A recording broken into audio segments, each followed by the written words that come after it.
ये है दिल्ली दर्पण। दोस्तों नमस्कार, आप देख रहे हैं दिल्ली दर्पण टीवी। आज की इस विशेष खबर की शुरुआत करने से पहले मैं आपके सामने 2-3 सवाल रखना चाहूँगा। उसके माध्यम से आप समझ जाएंगे कि आखिरकार ये खबर किस चीज़ के ऊपर होने वाली है। पहला सवाल मेरा आपसे ये है कि क्या आप सोशल मीडिया पर किसी के साथ चैट करते हैं, कोई प्राइवेट चैट करते हैं, तो क्या आप उसको देखने की परमिशन किसी को दे सकते हैं? पहला सवाल आपके सामने यही है। दूसरा सवाल हमारे माध्यम से आपके सामने ये है कि क्या अगर कोई सरकारी एजेंसी इन्हीं प्राइवेट चैट्स को पढ़ने का परमिशन मांगती है, आप गूगल पर क्या सर्च करते हैं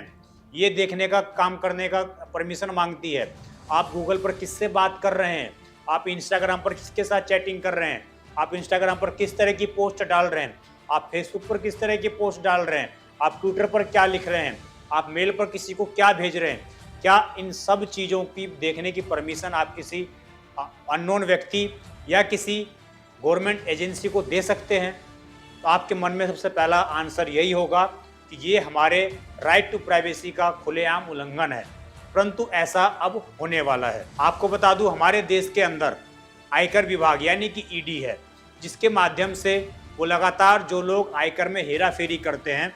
उनके बैंक अकाउंट की जांच करती है। और पहले से ऐसा चला आता रहा है कि जब भी कोई एजेंसी को शक होगा कि आपने कुछ टैक्स में हेरा फेरी की है या आपने लेन देन में गड़बड़ी की है, तो एजेंसी आपको समन भेजकर आपके बैंक अकाउंट की डिटेल चेक कर सकती है, आप किसके साथ लेन देन कर रहे हैं वो चेक कर सकती है। ये सब कुछ बैंक अकाउंट तक सीमित था और आपके लॉकर की जाँच करने, इसके अलावा आपके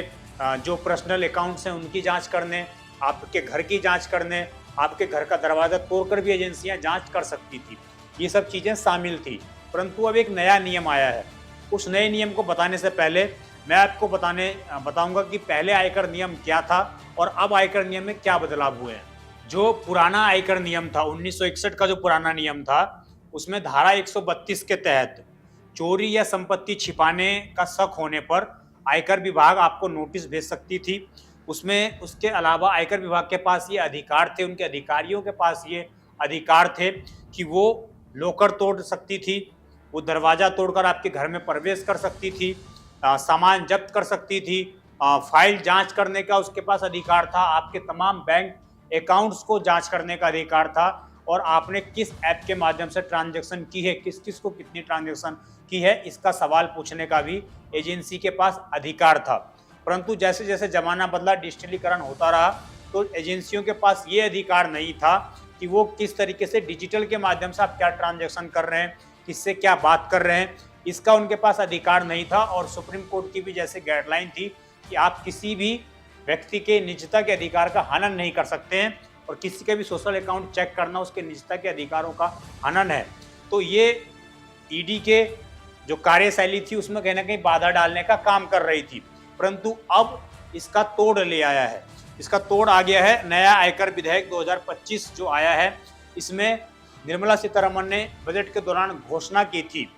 जो हमारी वित्त मंत्री हैं, कि आने वाले समय में नया आयकर नियम लाया जाएगा जिसके माध्यम से नई चीज़ें ऐड की जाएंगी और डिजिटल के माध्यम से जो ट्रांजैक्शन और डिजिटल के माध्यम से जो फ्रॉड हो रहे हैं उनका लगाम लगाने का प्रयास किया जाएगा। तो नया आयकर विधेयक जो 2025 आया है, इसमें ये चीज़ें इंक्लूड की गई हैं कि अगर आपके पास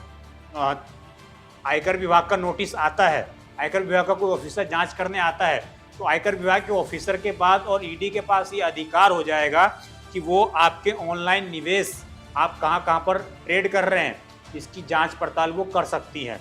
इसके अलावा कंप्यूटर, आपका जो पर्सनल कंप्यूटर लैपटॉप है, आप उसमें क्या कर रहे हैं, क्या सर्च कर रहे हैं, क्या चेक कर रहे हैं, उसका पूरा डेटा लेने का अधिकार ईडी को है। फ़ोन की चेक की जा सकती है। आपने भी हाल ही फिलहाल में सुना होगा कि दिल्ली के अंदर जब शराब घोटाला हुआ था तो किस तरह की फ़ोन की जांच को लेकर भी एक मामला सामने आया था। मनीष सिसोदिया फ़ोन नहीं देना चाहते थे, वो ये कह रहे थे कि ये मेरे निजता के अधिकार का हनन है। तो उसको देखते हुए भी ईडी के जो ये विशेष विधेयक आया है, इसमें फ़ोन चेक करने की पूरी परमिशन होंगी। इसके अलावा आपका ईमेल अकाउंट पूरी तरीके से एक्सेस किया जा सकता है, उसका पूरा सर्वर आपको एजेंसी को देना होगा। इसके अलावा इंटरनेट मीडिया, आप सोशल मीडिया पर क्या चेक कर रहे हैं, किससे बात कर रहे हैं, कौन आपके फ्रेंड हैं, किससे आपने किस समय क्या बात की, ये सारी चीज़ें जो हैं इनकम टैक्स चेक कर सकता है और वो उसके खिलाफ एक्शन ले सकता है, आपसे एक्सेस ले सकता है। इसके अलावा आप गूगल पर, क्रोम पर क्या सर्च कर रहे हैं, क्या आप देख रहे हैं, किस बारे में आपकी ज़्यादा सर्चिंग लिस्ट है,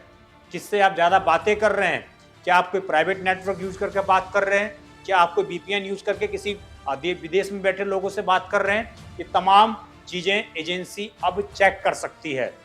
ईडी ये सब चीज़ें अब आपके अकाउंट में चेक कर सकती है। परंतु अब इन सब के बाद एक बड़ा सवाल ये होता है, और मैं आपको ये बता दूं कि पहले ये जो नया आयकर कानून है 2026 अप्रैल से लागू हो जाएगा। 2026 अप्रैल से कानून जो है लागू होने की प्रक्रिया में चला जाएगा। अभी इसका ड्राफ्ट तैयार हो चुका है और इसको जो नाम दिया गया है वो वर्चुअल डिजिटल स्पेस, इस कानून को नाम दिया गया है। तो यानी कि इसके माध्यम से ये सारी चीज़ें अब चेक की जा सकती है, जो मैंने आपको बताया। अब इस कानून के बाद बड़ा सवाल ये उठता है कि क्या हमारे देश के अंदर किसी भी आम नागरिक के निजता के अधिकारों की रक्षा की जानी ज़्यादा महत्वपूर्ण नहीं है, क्योंकि जिस तरीके से ईडी ने ये चीज़ें इंक्लूड की हैं, ईडी को ये अधिकार दिए गए, उससे तो यही समझ में आता है कि हमारे नागरिकों के पास किसी भी प्रकार का निजता का अधिकार अब रह नहीं गया है। अब आप ये समझिए कि कुछ दिन पहले जब दिल्ली विधानसभा चुनाव हो रहा था तो चुनाव आयोग ने एक प्रेस कॉन्फ्रेंस की थी। चुनाव आयोग ने प्रेस कॉन्फ्रेंस करते हुए ये बताया था कि कोई भी चुनाव की पार्टी, कोई भी राजनीतिक पार्टी हमसे अंदर की CCTV फुटेज नहीं मांग सकती, हम उनको नहीं दे सकते, क्योंकि वो वोटर के निजता के अधिकार का हनन है। तो सरकार की एक एजेंसी तो ये कहती है कि नागरिकों की निजता के अधिकारों का रक्षा करना चाहिए, वही दूसरी एजेंसी ये कह रही है कि भाई हम तो सब कुछ लेंगे आपका, हम तो अगर आप कुछ सर्च कर रहे हैं तो हम वो भी देखेंगे, आप किसी से कुछ बात कर रहे हैं तो हम वो भी देखेंगे, हम तो सब कुछ देखेंगे। तो हालांकि इस तरह का विरोधाभास हमारी एजेंसियों में क्यों है, क्यों हमारी सरकारें निजता के अधिकार का एक और तो संरक्षण करती नजर आती हैं और एक और उन एजेंसियों को तमाम अधिकार दे रही हैं जिनके माध्यम से किसी भी नागरिक के सोशल मीडिया के अकाउंट को चेक किया जा सकता है। अब आप समझिए, कई बार ऐसे केस आते हैं जब ईडी समन भेजती है और समन भेजने के बाद कुछ उसमें मिलता नहीं है, कुछ पता नहीं चलता है। अब मैं एक उदाहरण दे दूं आपको कि ये मान लीजिए कि आपने किसी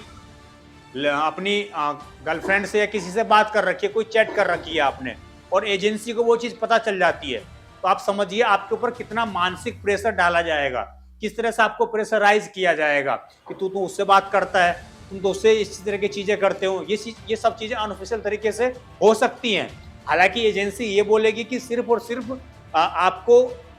जो लेन देन हुए उसी के माध्यम से, उसी के कारण आपसे पूछताछ की जाएगी, परंतु